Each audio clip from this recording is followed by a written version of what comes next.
And if you get a healing ward, let's say you get a level 1 healing ward, it's actually still a really powerful spell to have. And of course, Omni Slash is incredible. So he's not going to mind too much. I think it's a response mainly to Disruptor. They want a core that can dodge Climps. Yeah, and the other thing is, it seems like they may want to try and get some synergy with the Shaman wards. Because prior to that, like, you've Shaman just for the Hex, I guess. But if that's all you want, then you might as well get Lion to deal with the Ember. So Ehome last pick. It normally would be a support Shaker Shaman, which means they'd need an offlaner. What are you guys thinking here? Is this like a Bristleback type hero? Spirit Breaker? Yeah, Bristleback could work okay. I think it might be an offlane Jugger. Offlane Jug for RTK, and then that would leave them either mid or a safe laner actually at that point. The issue you have with Jugger though is he'll just have to burn so much for consumables to stay in range for experience. Yeah, they can work around it with a Shaker. I think Ehome may have wanted the Spirit Breaker actually. It is a hero that they play a fair bit. He's not that good of a. He's not good against Rubik. He's not good against Disruptor. He does decently against Ember, unless, well, even Ember can actually like slight chains him when he charges. But boy! All right, now it comes together. They start off Queen of Pain. You are not thinking push. Wow. Shaman Jug Pugna. Boom, boom, boom, and now they may be just looking for early towers. It really feels like they're going to try and punish the timing. Like, SF and Ember, how long does it take for these guys to come on? How much damage can be done before that happens? Yeah. Yeah, I love Pugna. Always a fan. I'm automatically rooting for I was going to say VG Game Cheese, Ehome at this point. But yeah, I like the way that drafted out. What do you guys think? You'll be exiting pretty soon here. Predictions? You will be exiting. You will be leaving. I love Pugna. I'm going to be biased here and just I'm liking him. I think they've caught them a bit off guard just with those last 3 picks all being pushing heroes like that. If Ehome have the confidence, then I think Ember and the SF will roll over them. But if they can take out all those tier 1 towers by 10-15 minutes, use the healing ward, try and then I'm Ehome's way. 50-40 minutes, if not enough damage done, they're gonna lose it. They're gonna lose the game. I feel like there's a lot on this roster to make every ward cooldown really count for something. And it's gonna be probably Lanham playing the Shaman, I imagine. So I mean, to me, Lanham is one of the very best players in China at, well, everything, but especially at his level. No, he's not. It's DDC. Okay. I forget everything I just said. It's irrelevant. I would say we're also disregarding the fact that generally I think Ehome is just a stronger team. Yes. Like, if you're looking at the draft in isolation, you could maybe say that it's like 50-50, and Ehome under pressure to perform, but like statistically going in, they're such a big favorite that even if they're a little bit outdrafted, I still consider them favorite in the series. But do you think this is an outdraft? No, I was just saying if that was the case. I think Ehome's picks are actually really good. The problem TongFu are going to face here is if they push them super early, so they don't have Spell Steal and they don't have Static Storm, then their supports actually have very little wave clear, right? They don't really have a good way of dealing with the push. They have Shadow Fiend, which is okay, and that's it. There's nothing else. So if they push another lane than the one Shadow Fiend is in, they actually can't defend. And as far as fighting potential goes, Shadow Fiend takes a lot to come online. It's great that you have raises, but you have no really good setup for it. Yeah, that's one of Spirit Breaker's biggest weaknesses as an offlaner. He's great for those single target pickoffs against a 5-man death ball. He can't really do so much. Sure, he can hop in and initiate, but if that comes to the 10-minute mark, he may not have the farm to really hold up so well. So, all right, game number 1 of our second best-of-2 series here on the San Stream TI5 qualifiers. TongFu WZ versus Ehome. Sind, I'm pumped up, man. I'm ready. Good. You feeling good? I'm warmed up. You're warmed up. That's true. You had the first set. I'm warmed up. Good. Yeah. All right. So I'm really curious to see CTY. Too. That's actually my biggest. I mean, I picked him up a bit in the pregame, so now I hope he really performs. So my predictions. He's my interest from what I've heard. So he's one of the most talented Chinese players over the last few years, I think. But from what I heard, he is he's been a little difficult to team. Okay. I believe was the story.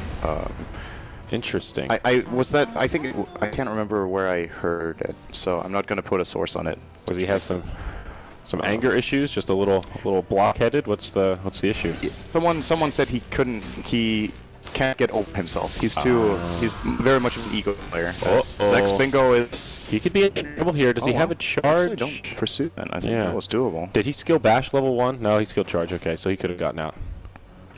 So maybe they saw him get a bash or something and going to commit for it. So putting pressure on the Spirit Breaker, he won't get much Radiant off lane. Checking in at the bottom, it's the off lane Pugna by ROTK. Not an easy lane situation here, but he will get a sentry down, counters the Observer, and that'll make his life a little easier.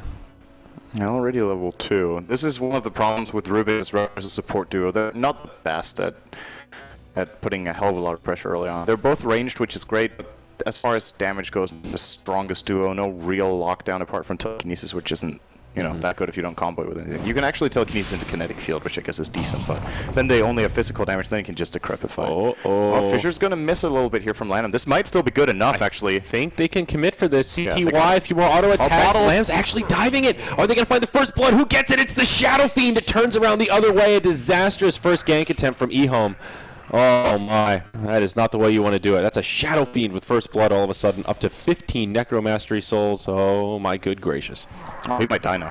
He actually stayed. Whoa. Wow. CTY just blinks across, finds the Shadow Strike and gets the counter kill. That's actually super important because this lane was, Shadow Fiend was going to start getting a grip on the lane maybe, but now... I mean, look at the CS score though. Even with Shadow Fiend getting that kill, it is a very one-sided matchup. 12-4 on the QoP, 4-0 on the SF. Man.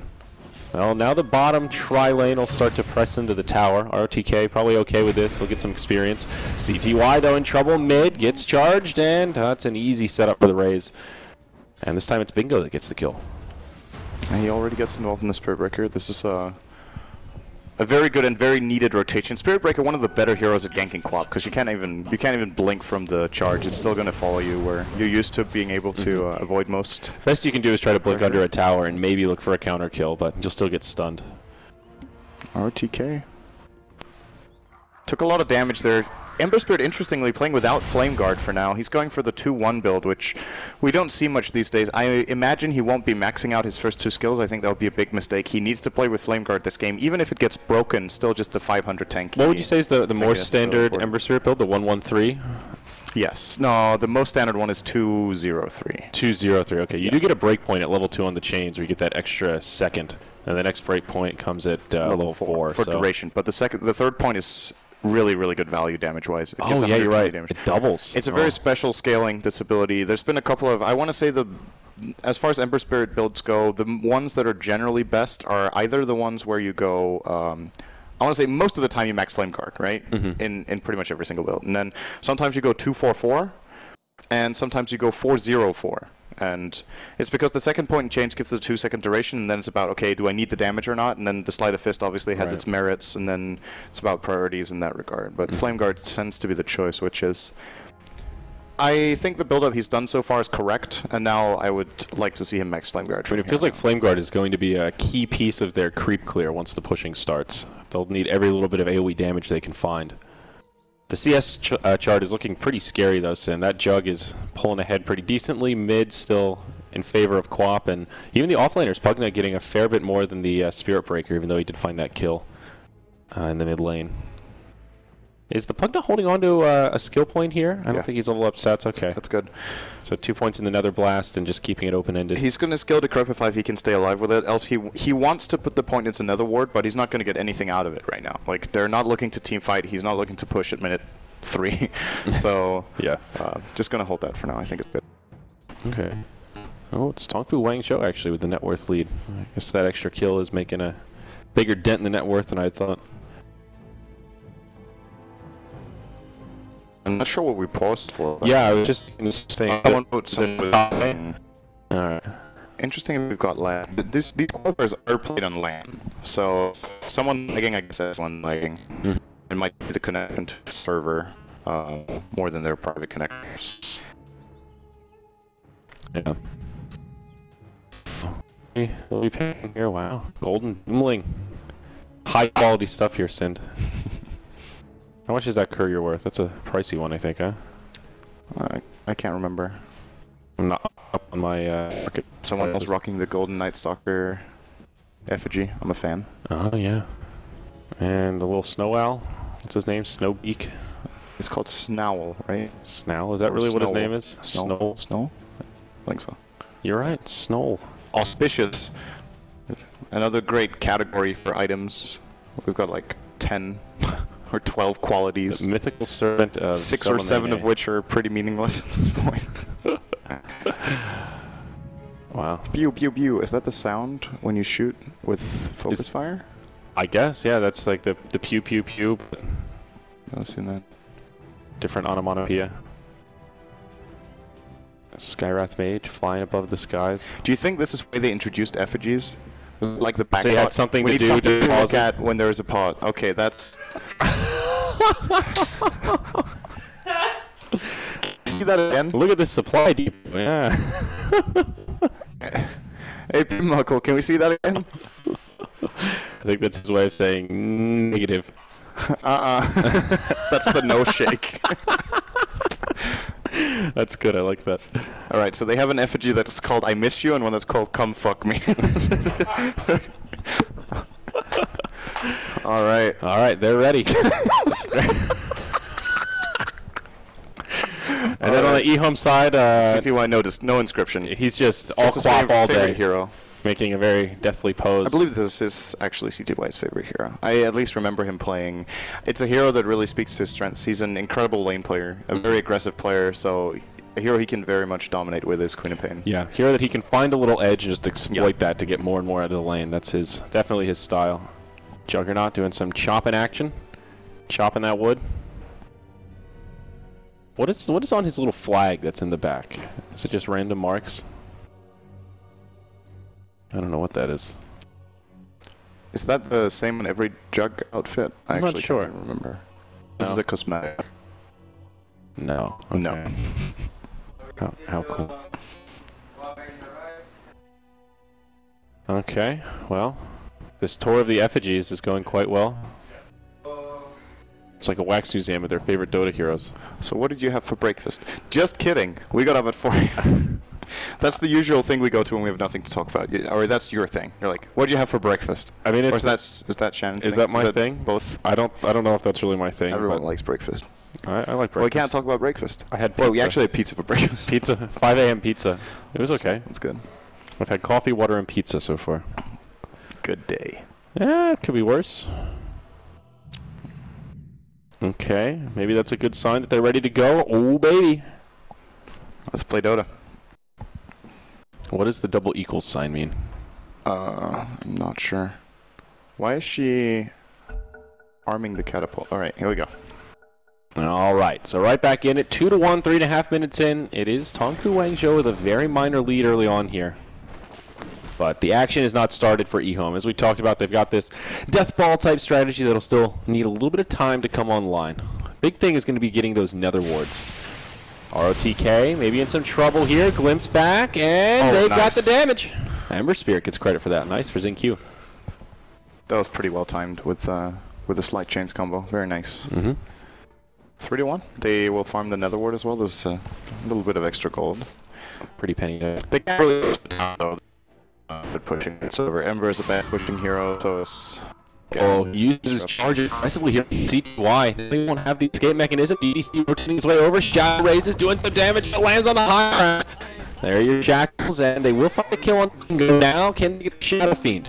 He wants to kill onto the Shadow. It's a 3-on-1. No rotations from the Radiant, but this guy hits hard. Oh, nice try, actually, with the stick play there. That was surprisingly close. Queen of Pain have to chew through those bottle charges, but it is still Ehome. They get a 2-0 and a pretty big net worth trade. It's not even a trade, just a net worth gain. Yeah, they killed 2 cores at no expense, pretty much. Queen of Pain could just rotate back to the base pretty quickly and probably TP out. Ooh, double null. Yeah, I was about to say it just once again he's very focused on the individual lane play and the early dominance. So. Yeah. Well, with Shadow Fiend dying again, how many souls does he have when he oh boy. Here we go, Lamb in some trouble. Charge, telekinesis to set it up. Shadow raises to follow, but a stun on 3. CTY comes in. Sonic Wave connects on a few. They still bring down the Shaker, but now DDC is here. It's a 1-for-1 trade to get things started. Rubik blocked out, but they won't pursue. Shaker for Shadow Fiend. Pretty solid for this dire team. Yeah, that was a really good Fisher by Lanham. Lining on all 3. The Sonic Wave could have been a little better, actually, from CTY. He could have hit Rubik, too, and maybe he could have grabbed 2 kills. But regardless, they're still going to be happy with the trade. It is a Sonic Wave expended, but if you can kill a core with that, definitely worth it, even though it's a long cooldown. And now the question is, like, how are they going to do with this Shadow Fiend? Because he has 13 CS minute 5, which is abysmally low. They have not, I don't know if they have any stacks in the Radiant Jungle. They might have, like, one that is not stacked, and that is also not stacked. This does not look good for Shadow Fiend. There's actually nothing for him to recover of. Not one of those heroes that plays well from behind when there's no stacks to retreat to. That's his one big recovery mechanism.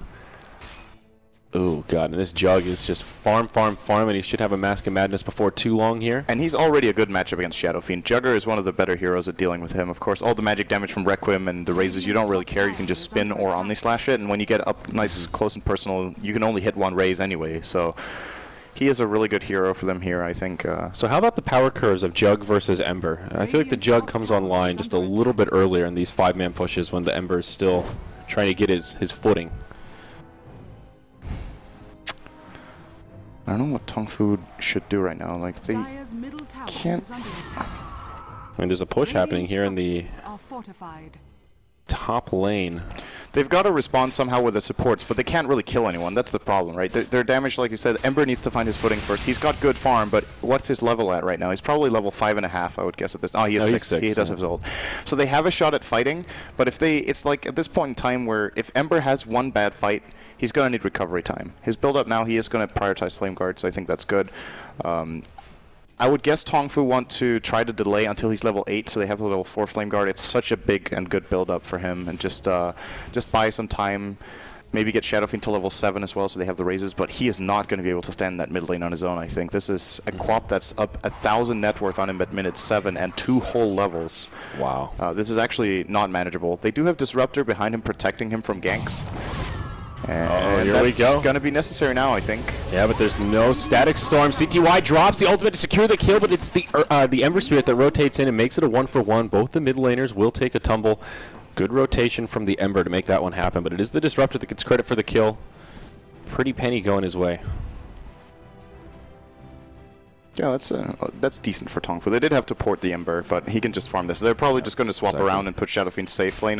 Although TongFu did lose their tier 1 tower when that was happening. So. Yeah, I don't think they could have held that anyway, and it's the least important tower on the map, so I think that's okay for them right now. They just need to get Shadow Fiend some space. He's looking to go mid again, it seems. I'm not sure if I agree with this.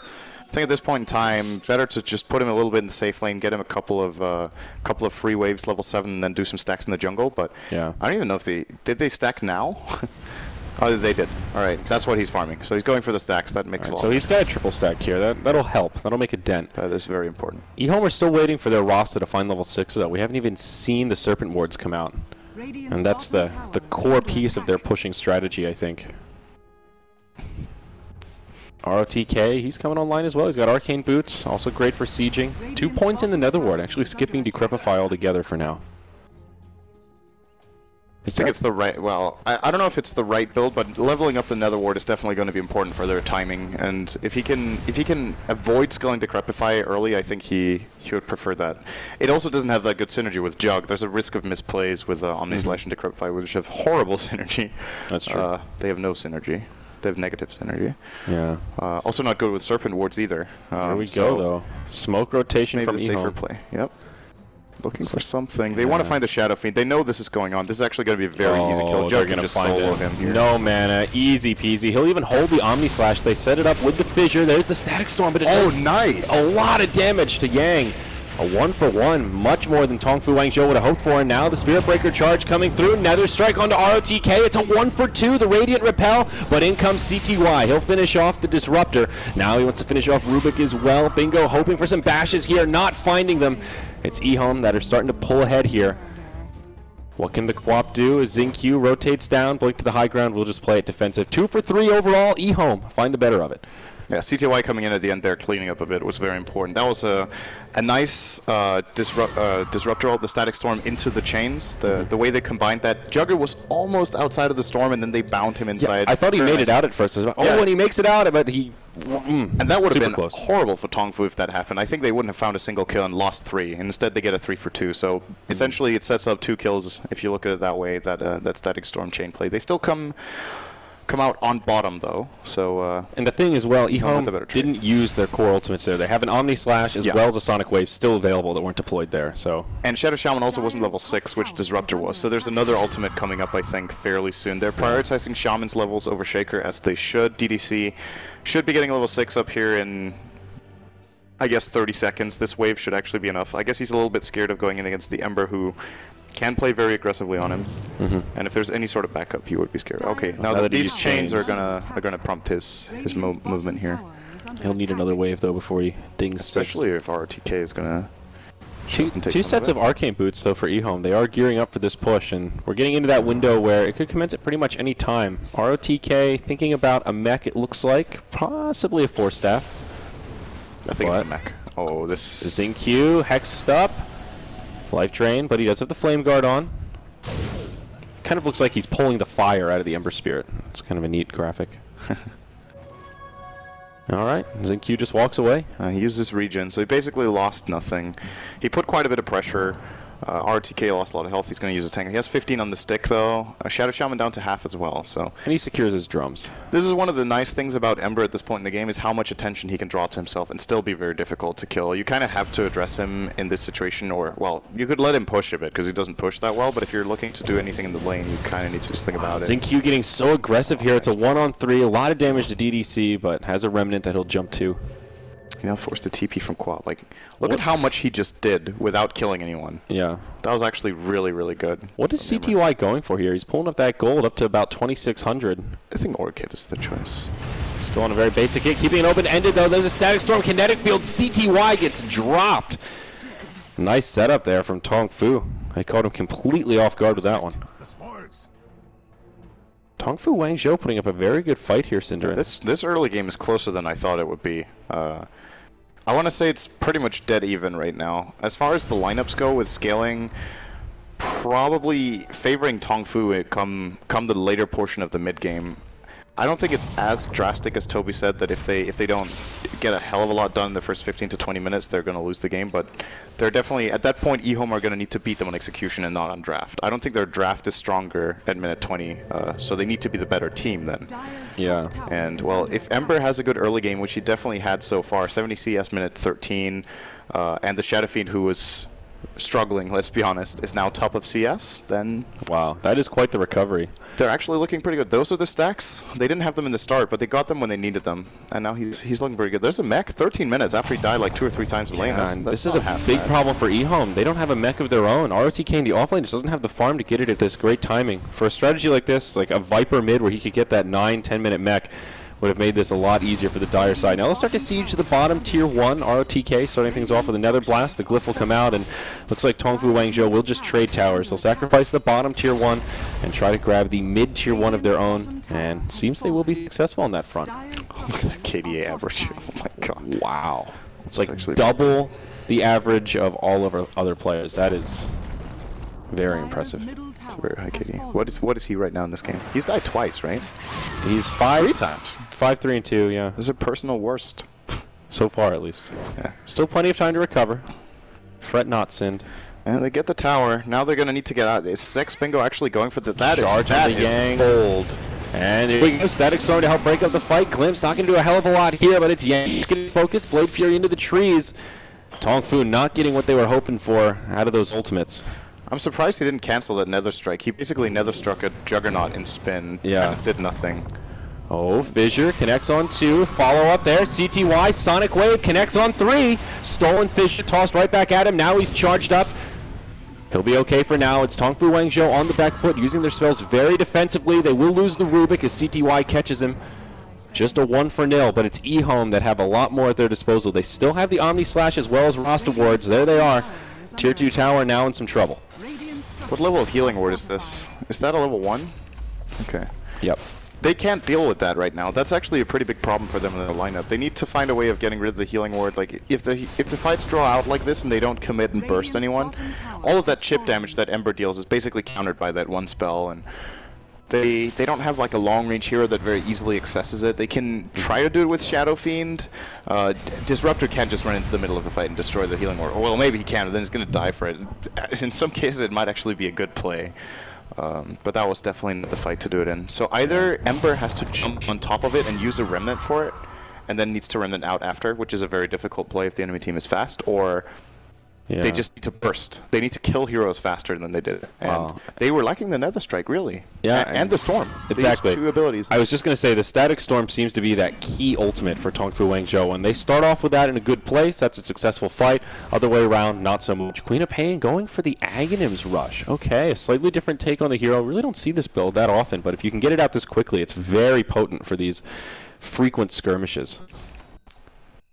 Yeah, you need to compare it. I guess the best comparison is, what would you rather have, Ags or Orchid? They are comparable in price. Ags giving the better tankiness, but Orchid, I want to say, giving the better utility. It's great to have lower cooldown on your ultimate, but Orchid just has so many more like potential plays, aggressive plays, defensive plays. Well, I think it's more how Ehome wants to play this, right? Orchid's really good for those solo pickoffs when Quap's just running around by herself, but so is Orchid. So they don't really. It's more just the emphasis on team fighting all the time. Yeah, that's what I mean. They're going to team fight with the Ags. That's why he's not opting for the Orchid here. Yeah, because I think if you do the math on it, it's great to have lower cooldown on the ultimate, but you get way more damage out of an Orchid for the solo kills. Then you, in a lot of cases, you actually won't even need to use your ult, and now he probably will. But that's a fair point. It's a 40-second cooldown, so then you don't really care so much. It's an interesting comparison in general, but I personally think Orchid is more often the better choice. And you'll definitely see the Orchid more often as well, so definitely makes sense. RTK. TongFu WZ, but RTK reveals it's Static Storm for that. Mega dead. Well, they killed the Pugna, but they did. Jeez. He died. They don't get anything extra. They could still try to do something here. Alright, let's keep farming. We lost our game stats. Alright, there they are. So, what's the Jug going for here? Is he just going the standard, like, Mask of Madness into Yasha? And, yeah, the farm continues. What do you get on Jug in this game after this? So the general build-ups we see are situational Sanjin Yasha, or most of the time Manta or Skadi. I think this is a Skadi, or maybe even a BKB game, actually. BKB would be really, really good. Yeah. Even though Spin is great, you can get caught off guard by the Static Storm. We've seen it happen to him once only, I guess, this game. Wait, that was a weird smoke. Well, they smoked on the high ground. Didn't they smoke in the river? No, they smoked like borderline. They smoked to walk like 700 distance. That was... I can't remember the last time I've seen that. It's going to work out here, so I guess... I think they needed the smoke. I guess it's something, yeah. A little extra security, maybe just a slight miscommunication there. I mean, it's also cool if it's a trick play, where it's like the enemy team thinks that when you're smoking there that you're going to invade their jungle, so they hide and you just do Roche. Like, who the hell smokes next to Roche, right? It's like next level. That's true. But it could be. I think TongFu actually can't take that fight anyway. They would be fighting into Fissure, Nether Ward, all of Quap's abilities, and the Moss Serpent Wards in the pit. That's really difficult. There's an interesting stat that kind of backs up what you were saying. Aghanim's first item, 44% win rate. Orchid, about 58, 59%. So there is a... What could be said about that, though, is that you need to consider with a stat like that there's, like, secondary things to consider.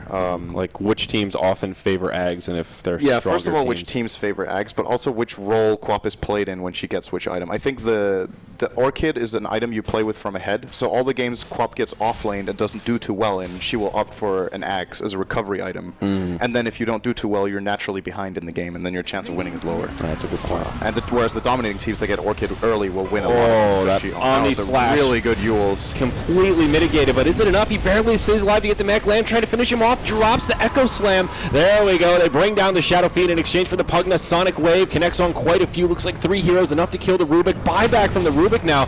Bingo stuck inside of the shackles, but Ehome, they're in deep and they're getting low on HP. The buyback from Rubik coming in handy so far. The Fade Bolt doing a fair bit of damage, but now, wow, this is a chaotic fight here, Sin. Everyone's going to die except CTY. An ultra kill for the Queen of Pain, and it's actually 6 deaths for TongFu. That was a dieback for the Rubik.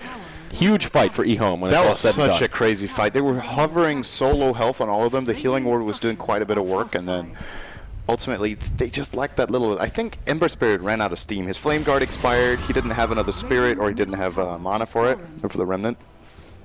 Yeah. And extended fights like that at minute 20, Queen of Pain is just insanely good. All that AoE damage, you just keep spamming out.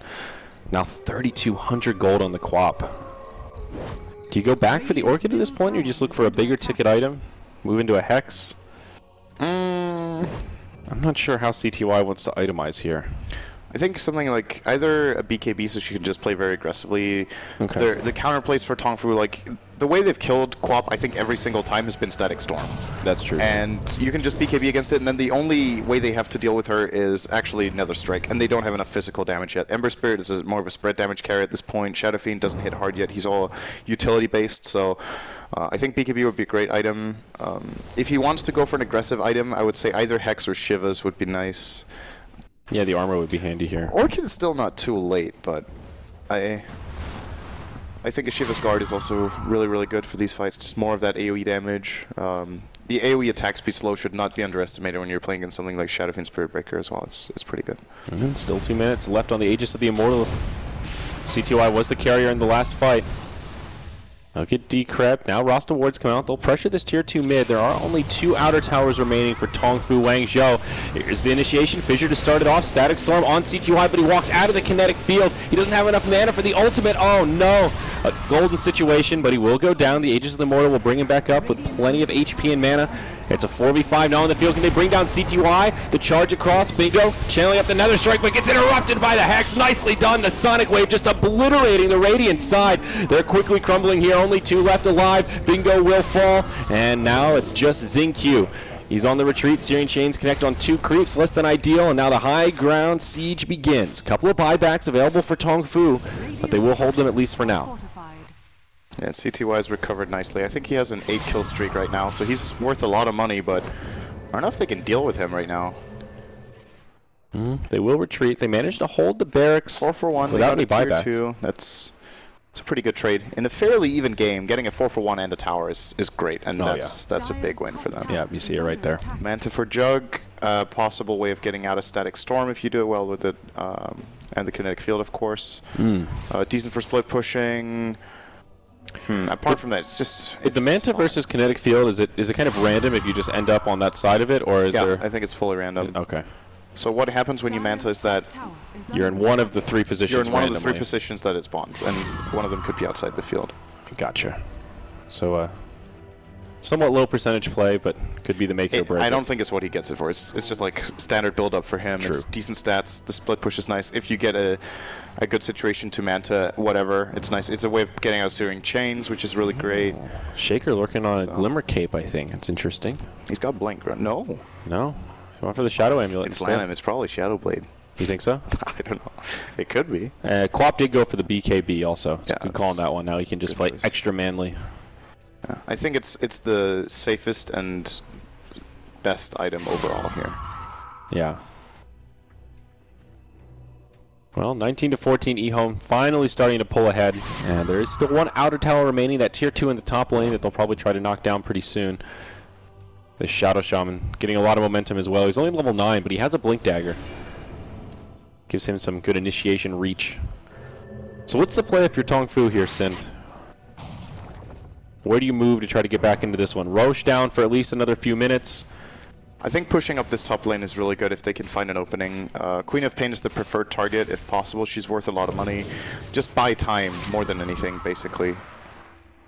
Alright. Look for a team fight. They kind of have to fight. I think if they just play this passively, they're going to lose the next Roche and they're going to lose their lane after that. So. Searing Chains on 2 heroes. Courier flying by. Down he goes. No cargo. Manages to get the Battle Fury off. That was really close. That's huge, actually. Now he can still fight.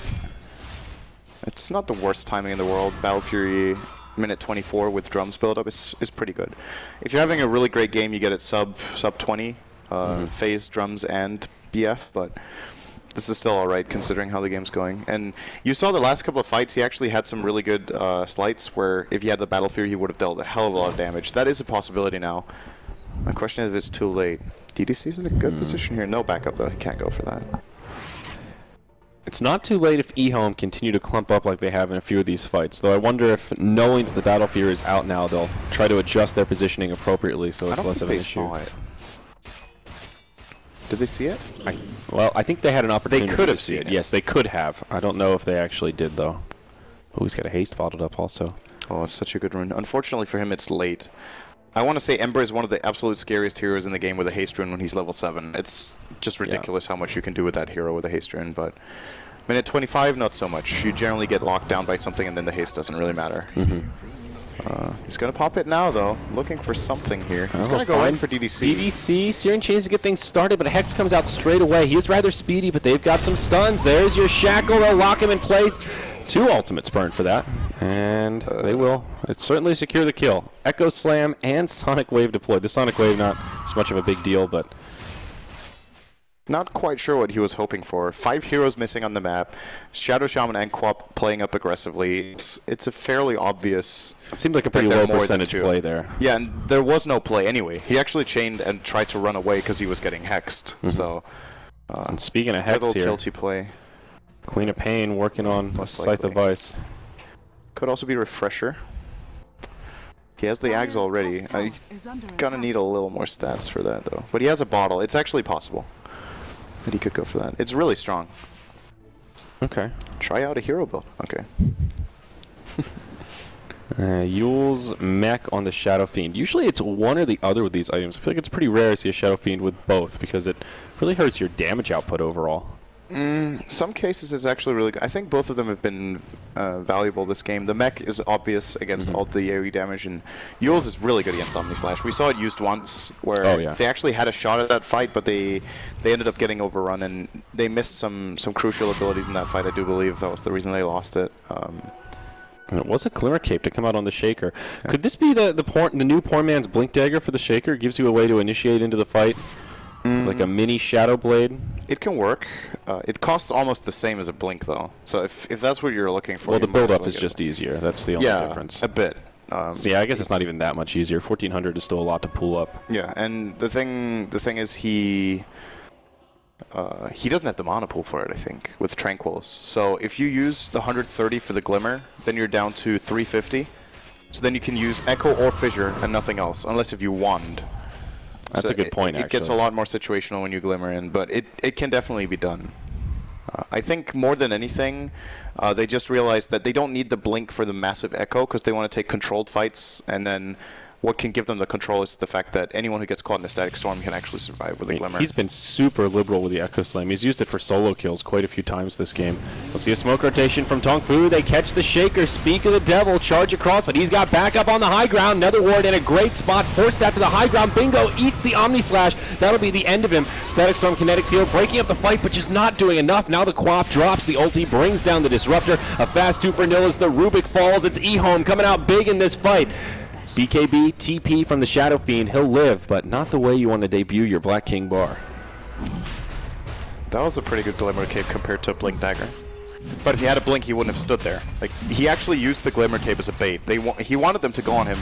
The only initiation they have that he can't counterplay is Telekinesis, and that doesn't happen there. So if he sees a Spirit Breaker charging in, he just pre-glimmers. If he gets opened by a Disruptor, he glimmers. Or what we just saw, Slide Chains, he just glimmers. And so much of the TongFu damage is magical that for those 5 seconds he's actually not going to die. They force staff him to safety with the Pugna, and they get an easy turnaround and a free Roche. So that was really nice from the whole team. This time they give the Aegis to the Jug rather than the Queen of Pain, who is very close to that Scythe, and oh, there you go. It gets delivered. He is pretty... He's actually extremely He's rich. Massive. 15, 3, and 7. He's on a godlike streak. Level 18. What's his GPM now? It's got to be like 600 something, right? 610. Wow. Very nice. Yeah, he was 5-3 and 2. So since then he's gone 10-05. That's pretty good. Look at the KD. He's actually just taken every kill. Yeah. He's been involved in 22 of the 23 kills. That is insane. Yeah, that's pretty team play-ish, but he wants the majority of them for himself. Well, here we go. High ground siege. Glyph comes out straight away as the roster wards come down. Also that pesky little Nether ward sitting there. Shadow Fiend will try to chop it down, but out comes the Hex. They get the tier 3 tower. Now the barracks are exposed. How do Ehome take this? Here we go. BKB from CTY jumps into the base. Yang in trouble though. Static Storm Kinetic Field brings him down. That's the end of the Aegis. Sonic Wave connects on 4 heroes. So much damage done, and the Quap just TPs back to safety. Now that Yang's back up, Omni Slash finishes off the Shadow Fiend. Only a singleton Death Requiem. Doesn't get the channel time that he needed. And now this Radiant side in big trouble here. Send Ehome coming out big. 1-2 trade. Bingo will have to TP back to the base, but it gets interrupted by the Echo Slam. Lamb sets that one up. Now Fissure on 2. They won't move into the base to try and find the kills. Instead, they want the objectives. Glimpse back. Puts Yang in kind of an awkward situation here. Kinetic Field locks him in place, but they just don't have the damage. Now the charge out of the base from the Spirit Breaker gets a stun on 2. Searing Chains mitigated on the Jug by the spin. And are they going to be able to find a few cleanup kills? Looks like Bingo will get left behind. Another Sonic Wave comes back. CTY continues the godlike streak. And TongFu Wangzhou, they won't tap out here, but they lose the mid lane of barracks, and they take another rough team fight. They still don't deal with that healing ward at all. It's actually, I feel like it stood there for the whole fight. Oh, and a dieback for the Spirit Breaker. Yeah. I don't know if he was close to any key item. Not really. He would have had half a mithril hammer, I guess, or a little bit more, maybe 2/3. So still pretty far off the BKB anyway, and they don't have like I feel like the lineup of TongFu actually makes a lot of sense, but they don't have the solutions for. I still want to say the healing ward. Like, was that still a level 1 ward? It seemed like it healed a hell of a lot. It's level 2. I guess it was level 2 in that fight. So they have to find a way of dealing with that, because their lineup at this point in time doesn't burst anymore. Like, Ember Spirit at this point in time is about building up your damage over time, slowly whittling them down, then killing them off. Wow. And then it's a special hero, because like in the super early game, he actually bursts pretty well, like relative to other heroes, because of how strong Flame Guard and Chains are. Then come in at 15 to 20, it starts falling off, and then toward the late game, you burst really hard again with your crit. But he doesn't have it yet, so they just outlast them more than anything. Initiation on the DDC. Static Storm Kinetic Field not really on point here. Doesn't find a kill, and now TongFu's hope of finding a successful fight, I think, significantly diminished. They're just going to cut through the Ember Spirit. He had Flame Guard on, it just didn't matter. He's actually going to live there. This is pretty... My. Oh, wait a second. They might get vision of him when they push down the lane. Nope. Oh, daytime. And they found him. That's unfortunate. I think he would have actually lived. Yeah. It looked like no one had any idea he was there, and then... They definitely seemed a bit surprised, like, oh, there's a disruptor? Is it an illusion? Kill it! So they will finish off this last outer tower, tier 2 in the top lane for another little gold bump. This feels like an insurmountable lead, though, here for Ehome. Upwards of 20k net worth. Yeah, this is pretty serious. Considering how, like, look at the graph, actually. The first 20 minutes were even. And then they just lost. Like, then they really lost. Yeah. Ehome didn't come online quite at that early timing we thought it would be, but once RTK got his mech, that's when things really started getting scary. And now roster wards come down, no glyph available for this Radiant side. Heroes starting to respawn from that last skirmish up top. Tier 3 tower goes down quickly. And now they will make what could be the final hold of Game 1 of this Best of 2 series. They focus down the Nether ward, but they can't quite finish it off. BKB used by the Shadow Fiend. He's forced to watch his barracks die, and he just BKB'd to kill a Nether ward. That's how much trouble they're in. Yeah, and now Glimpse this on is the why aim. he BKB'd. Oh, that Sonic Wave actually... Eclipse 2, okay damage. DDR will probably get chased down by the Jug on the other side of the fight. The Shadow Shaman's already fallen, but Echo Slam connects on.